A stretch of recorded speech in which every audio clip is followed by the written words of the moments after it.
Hello, my name is Jennifer Pisarski, and today I'm going to be talking to you about my business research paper on Ulta Beauty, A Rise to the Top.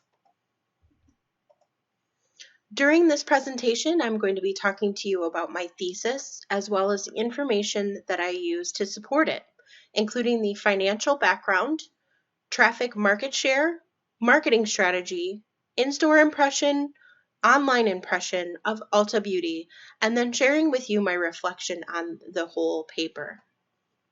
So my thesis, essentially I asked the question, is Ulta Beauty greater than Sephora, their direct market competition? And I asked the specific question, why is Ulta Beauty doing better than Sephora?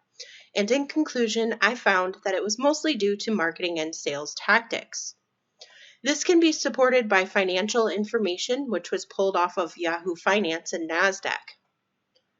Ulta Beauty has been publicly traded since November of 2007 under the ticker ULTA, and they have been in a constant steady ever since. And this is supported by information found on the Yahoo Finance historical for ULTA, which is the blue line in the screen on this slide. In direct comparison, Sephora is the pink line, which can be seen. And at the biggest difference in between the two, in July of 2019, there was actually a 1,200% difference in between the two. As a matter of fact, based on this information, we can see that they have not been in close stock market competition with each other since August of 2010. When we talk about their traffic and market share, it's really an apples to apples comparison. They're both in the 50 United States. However, Sephora does have more stores, but Ulta has more associates, products, and brands.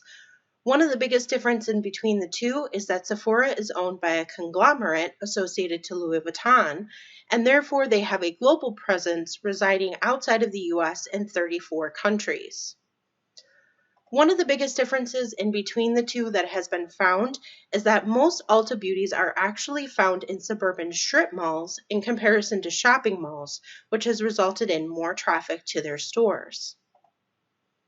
When we talk about their marketing strategy, it is a completely different initiative in between each company, high-end versus all price points. Historically, that has not always been the case. Sephora initially went into the market going after prestige brands, and Ulta focused only on hair care. It wasn't until recently with Ulta's marketing now that they have started also including things in the cosmetic range, such as makeup and facial care products, as well as tools. But the biggest difference in between them is the fact that Ulta actually carries luxury brands as well as companies that you would find in your local drugstore offering a lower price point. Marketing for Sephora, however, has not changed, and they're still using the focus of providing luxury brands in a prestige environment.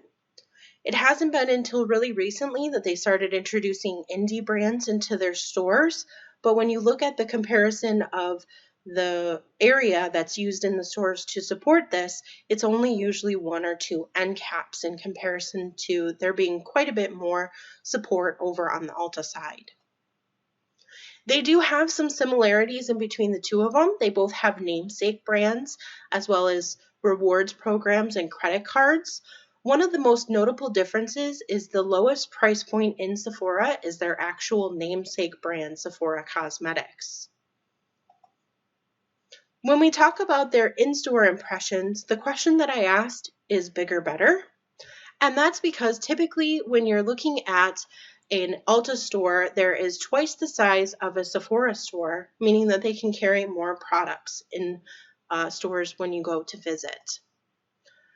They also offer both services at their locations, such as mini facials, mini makeovers, and full transformations.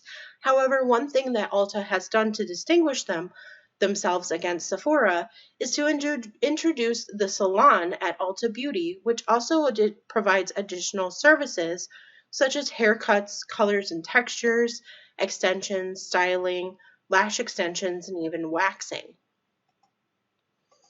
When we look at their online impressions, it's kind of uncanny how similar that they actually are. They're both designed in a very similar way and present the information in similar ways as well. They have similar styles, flashy graphics promoting the most recent trend or significant company push.